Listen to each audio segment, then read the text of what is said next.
Well, you've mentioned the Liquor Lab a couple times, right? Yeah. So tell me a little bit about the Liquor Lab. So the Liquor Lab is a earlier stage concept that we've been invested in for a few years. I recently took over as CEO at the end of the year, after having been a fan and believer for a long time and board member. It's at a stage where we want to scale it up now, and so that's kind of my expertise. And what Liquor Lab is like cooking classes for cocktails, but it's a mixology experience where you go in and you learn from real bartenders that bartend at some of the best places around town, and teach you how to make your favorite drinks. And so we have got a location down just off Broadway on 2nd, and then we have a second location up in Louisville. We're on 2nd Avenue down on Broadway. I'm very familiar with. Oh, it's like 2nd and Commerce. Oh yeah, right in the Pilcher building. Right where they rebuilt everything after the bomb went off. Right, yeah. Exactly. Yeah, that was not fun.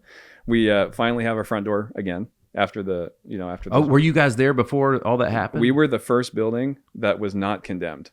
Okay. From the bomb. Yeah. So our building was damaged. We were shut down for a while. We recently reopened, and now that the street is reopened, it's a lot easier to find us. Yeah, I mean it was so sad and tragic what happened, because when I was a teenager and even into the early 2000s, 2nd Avenue was Broadway. Broadway was barren, and 2nd Avenue is where everybody hang. Oh, it's a great spot, and it's coming back. I mean, last night there was people out all walking around, and it's a really good spot. And what's great though, it's funny, all of our classes are reservation only, and so you have to make a reservation in advance, and you got to know where you're going. And so in a way, the location doesn't actually matter that much, because we're not taking walk-in traffic.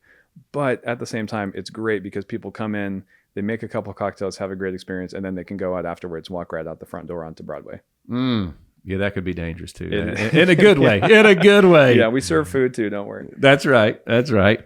So, that's kind of cool, man, because bartending is bartending can be fun. It's kind of like those studios where people can go and learn to paint a little bit, and, and so on and so forth. It's a similar theme to what we said with Topgolf, where you take something like making cocktails, like being a bartender.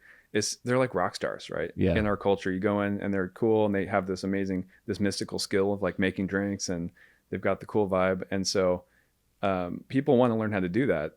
But again, there's these barriers to entry where you want to build a home bar, you got to buy 100 bottles and all the tools, and you got to get sticky and have the ice and all that stuff. And so we break down that barrier and say, look, just show up as you are. We'll put a shaker in your hand. We put all the ingredients in front of you and walk you step by step, learn how to make your favorite drinks. That's awesome. And then hopefully you can go home and impress your girlfriend or your family or whatever. Or the other thing we love is we teach people how to be a more confident drinker. Like you go to a cocktail bar, and you might not know the difference between an old fashioned and a Manhattan or whatever.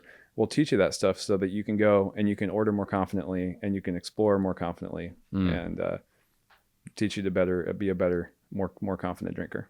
Folks, we're hanging with Aaron Vaccaro, the Vice President of West River Group, the President of Singularity University, and the CEO of Liquor Lab. You can check him out online at liquorlab.com and on Instagram at Liquor Lab and at Aaron Vaccaro. All right, so the Liquor Lab, how many markets is it in as we sit today? And as we record today, this is April. We're in April of 2025. That's right. We're in 2 markets right now, Nashville and Louisville. Yep. Our plan is to expand. My background is expanding these concepts all across the country. And so dude, we've got ambitious plans. All right, so can I? I'm gonna be a little selfish here. Okay. All right. I would say that scaling into multiple markets is something that I'm in the middle of learning how to do. Let's just say. Okay. So selfishly, I'm gonna be like, I got an expert in here, and I'm gonna ask him some questions. I'm gonna learn a little bit today. I love it. Yeah. So all right. So when you get into 2. Okay. What's the next number you're looking at? Is it 5 or is it 10? Like, are you doing 1 at a time? Are you doing them in are you scaling in 2 or 3 markets at a time? Where do you kind of start building the vision? Yeah, that's a great question. I mean, we start with 1 at a time. Okay. Until you feel like you got the playbook down, and it's the playbook for how to select a location, how to build it out, and then how to staff it and train, right? So the team that we have right now is doing a great job at our 2 locations. We're going to look for a 3rd and then a 4th. And then I think once we know we've got 4 different test sort of points, and we have a couple different sizes, couple different shapes, then we know, okay, we can start opening 2 or 3 or 5 a year. In the case of Topgolf, we got up to 10 a year. which is like building. I mean, that's a $25 million project. It's almost Takes one a 11 month. months. Almost one a month. It's basically like building a minor league baseball stadium every month. Right. And we were doing that. We had a construction team managing everything, all in house, and then with some partners. And so it's, you know, it seems silly. Liquor Lab is a 5,000 square foot venue where we build this beautiful space, but it's tables and chairs and ice machines, and it's not a minor league baseball stadium. Right. So in theory, we should be able to scale pretty fast once we know it works. There's a corporation, a chain of restaurants on the lower end of price called Cheddar's that a lot of people are familiar with. There's a few locations here in town.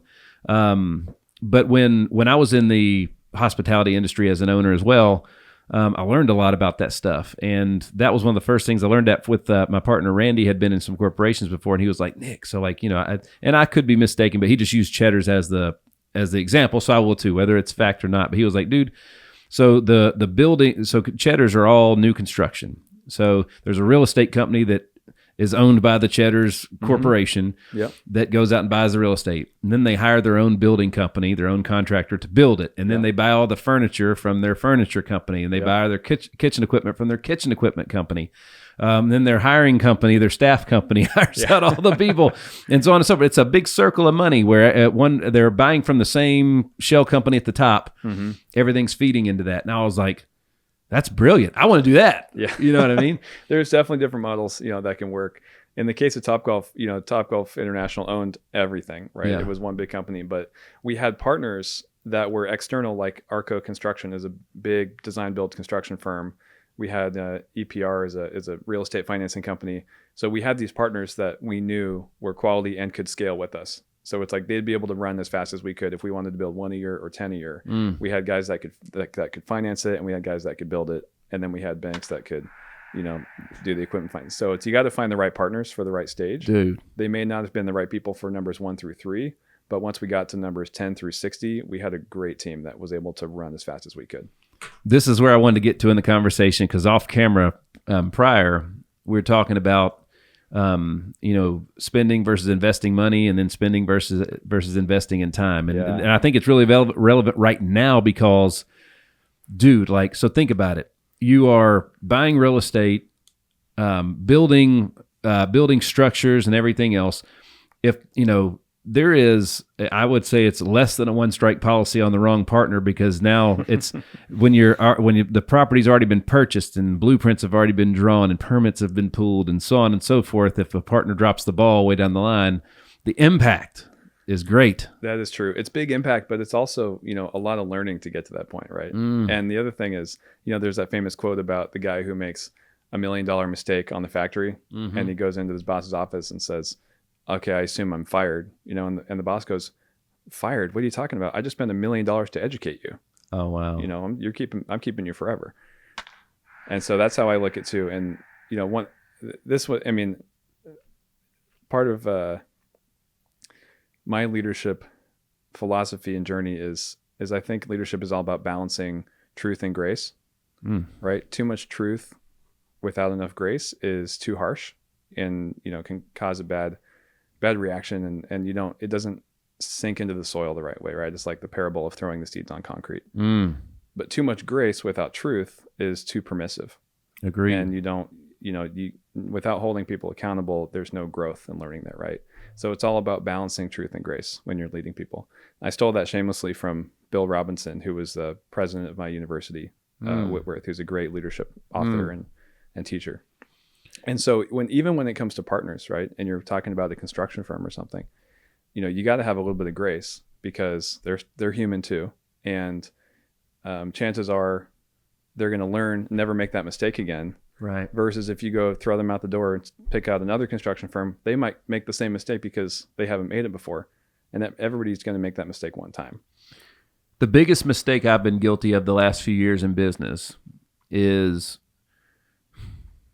keeping a couple key folks too long. That's a tough one. It is, because I wanted to fix them. Yeah. I wanted them to work. If you're a coach, right? If you're a coach naturally, that's always a downfall.